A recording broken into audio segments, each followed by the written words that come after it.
Menurut Ko Agus nih, apa aja sih yang bikin anak 20-an ini terhambat untuk mereka maju, untuk mereka bisa berkembang? Yang paling mudah ya kalau aku lihat aku pas umur 20-an juga adalah mempunyai kecenderungan untuk membanding-bandingkan.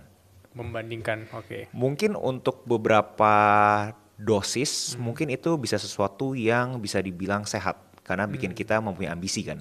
Kita terkesan nggak mau kalah, kompetitif. Tapi saat dosisnya udah kagak tepat, udah melebihi yang sangat ekstrim, itu yang bikin kita tuh jadi kedistorsi nih.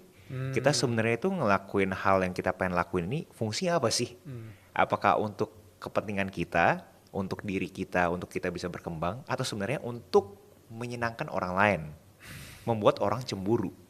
Dimana itu yang menurut aku adalah suatu jebakan di 20-an, dimana caranya kalian itu bisa mengakuisisi suatu kecemburuan, itu tuh sebenarnya sehat. Tapi gimana caranya kalian bisa mengakuisisi kecemburuan ini, tapi dosisnya itu kalian udah harus stuck di sana gitu.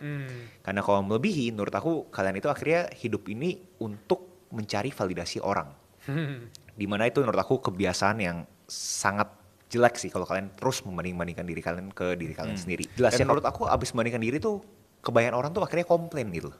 Karena mereka tuh berasa kagak sabar. Mereka udah bandingkan diri kayak mereka bingung, kok si A udah tanda kutip sukses ya, kenapa gue belum bisa sukses juga nih. Dan akhirnya bikin mereka itu gak sabar, akhirnya malah komplain. Dan menurut aku tuh juga suatu kebiasaan yang bisa tanda kutip kagak sehat juga gitu. Karena kalau misalkan kita ngomongin usaha dan hasil, menurut aku itu bisa dibilang kagak linear. Karena bisa aja kalian usahanya ekstrim, hasilnya masih juga segitu-segitu aja. Tapi gimana caranya kalian itu bisa mencapai suatu titik yang akhirnya semuanya itu compounding. Semuanya itu eksponensial di satu titik tersebut. Dan aku klaim untuk 20-an pada umumnya itu susah untuk mencari satu titik tersebut. Apalagi dengan media sosial sekarang makin berkembang, orang-orang bisa lihat pencapaian orang, prestasi orang kayak ekstrim banget gitu. Mereka pengen juga ada sesuatu yang ditampilkan di media sosial mereka. Karena itu kan bisa dibilang kan adalah suatu platform untuk kita pamer. Nah, menurut aku sih yang serem berikutnya adalah, kebiasaan buruk berikutnya adalah nggak sabar yang berujung komplain. Kok gua nggak beres-beres ya gitu loh.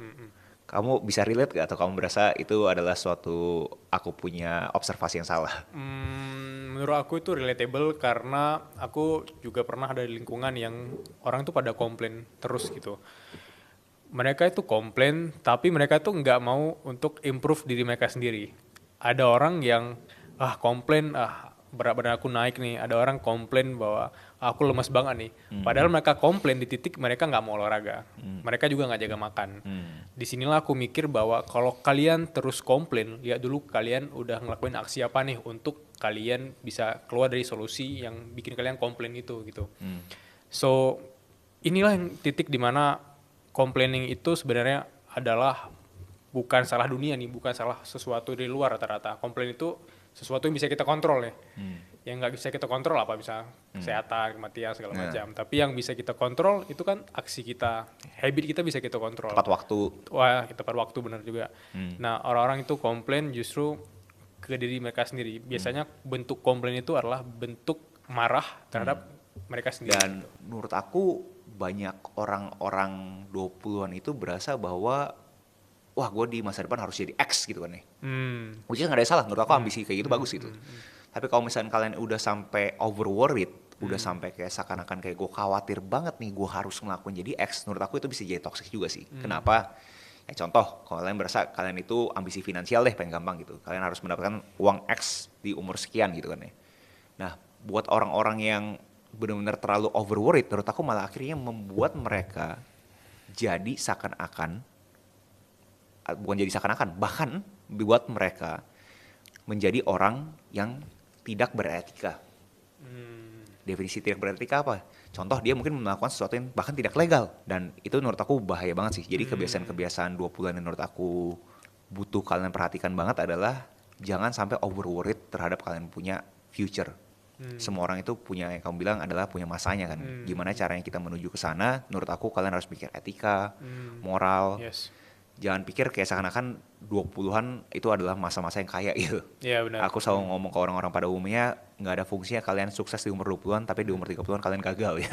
Iya. Kalian pengen adalah 20-an, adalah kalian punya masa belajar, kalian punya ambisi itu benar, kalian punya goal itu benar. Kalau tidak tercapai, kalian harus pikir gimana caranya bisa tercapai di 30-an, di 40-an, di 50-an.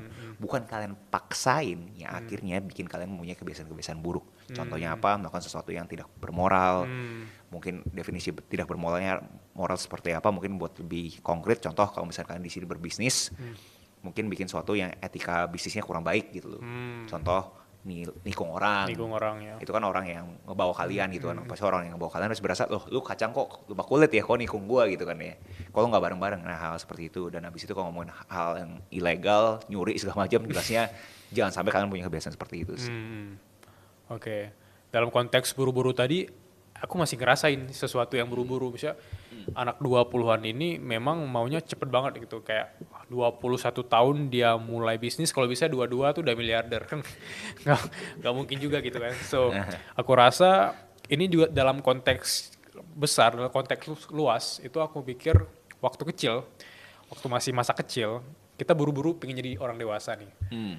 Tapi waktu udah dewasa, kita udah menghadapi, wah ini hidup, terus kita rindu masa kecil gitu. Ironis sih. Ironis. Terus waktu udah dewasa, kita ngabisin banyak uang nih untuk kesehatan gitu. Padahal kita cari uang ya untuk kita bahagia, tapi malah cari uang kita untuk bayar rumah sakit tadi gitu. Nah, oleh karena itu aku rasa banyak anak-anak muda yang mereka mencemaskan masa depan sampai mereka nggak enjoy momen saat ini gitu. Oleh karena itu ada juga orang yang pada akhirnya dia meninggal tanpa menikmati hidupnya gitu. So, kalau kita terus buru-buru nih ingin mencapai titik tadi tanpa enjoy proses ini, ya itu bukan hidup sih. Be present kan. Ya, be present. Itu penting banget sih. Setuju sih itu.